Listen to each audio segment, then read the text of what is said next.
My name is Heidi. Me and my group mates Alexander, Matlub, Muhammad, and Tariq are going to discuss the implications of positive accounting theory to organizations through our chosen journal article entitled Executive Compensation and Corporate Fraud in China. On the said paper, there has been a remarkable analysis found between the executive compensation and corporate fraud in China. There can be crucial hypotheses that made firms penalize CEO for any misappropriation and fraud committed. As a result, penalty given to them was to cut a huge portion of their pay.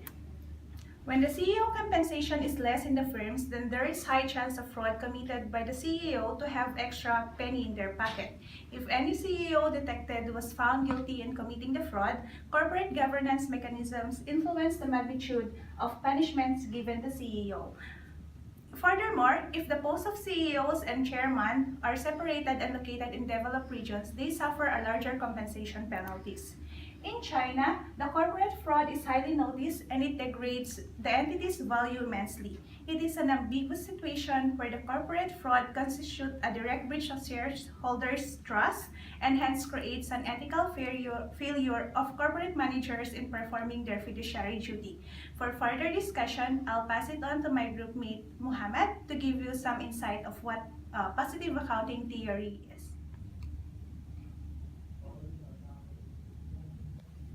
Hi, my name is Muhammad and I'm here to explain positive accounting theory. Positive accounting is a branch of academic accounting research.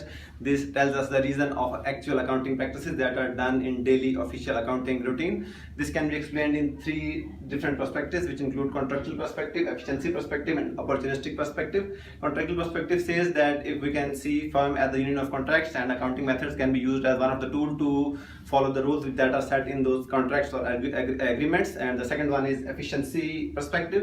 In this perspective, the theory explains that how different managers use different accounting methods to show the true picture of the firm performance. The third one is the opportunistic perspective. In this view, the theory argues that different managers use different accounting methods according to their self-interest, which may be due to either management compensation or debt equity or political hypothesis.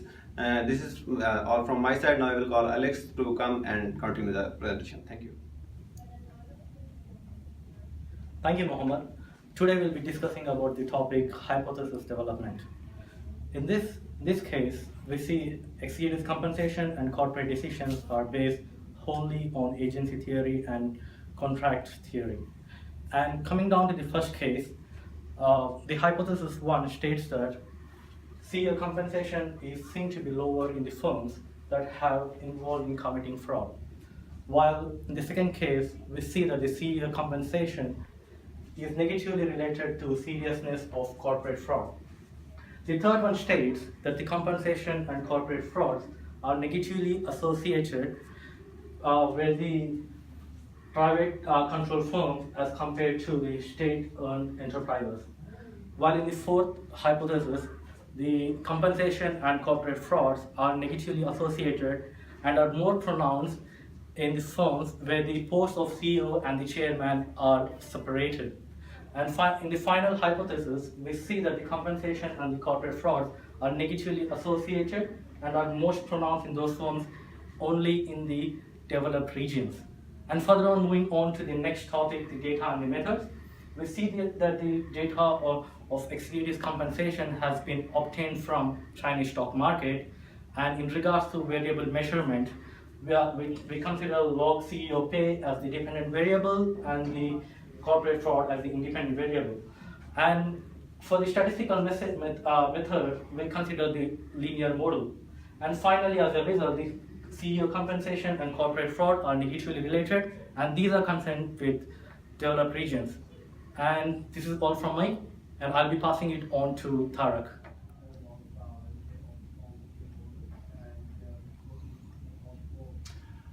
Thank you, Alex. My name is Tariq, and I will be talking about some of the approaches undertaken to measure the executive compensation and corporate fraud in China.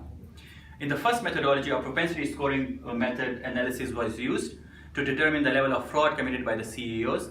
The results indicated that firms with an audit committee have a less chance to commit fraud. It was also found that fraud is potentially endogenous based on the factors such as firm level ownership, economics, and corporate governance.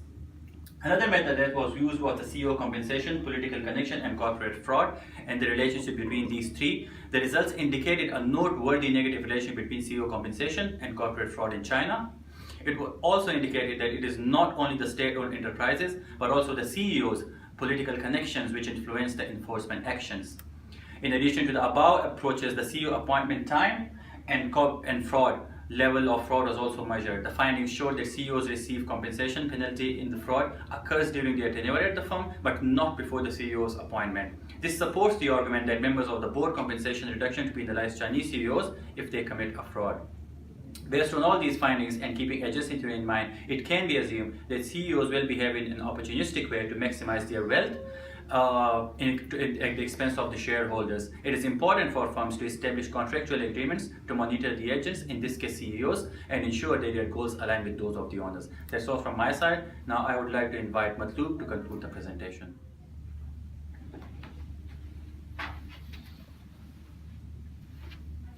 Thanks, Tariq. For today, I'm going to conclude what we have discussed above. So, in conclusion, we have examined the result paper, mainly the relationship between the financial fraud in Chinese firms and executive compensation. So, there is a significant positive relation between financial frauds with compensation, while some presented the outcomes of the negative results of these two factors. And also, we have discussed there is a negative relation in the hypothesis of the executive pay, which is a total compensation package and corporate fraud. As the compensation package is not only based on the cash pay, the evidence suggested that the firm's corporate governance, political influence leads towards committing frauds. By compiling the above discussion fraud related, but the future researcher can find a link between the motivation of executive of committing frauds and shareholders. That's all for today. Thank you for your time. Thank you.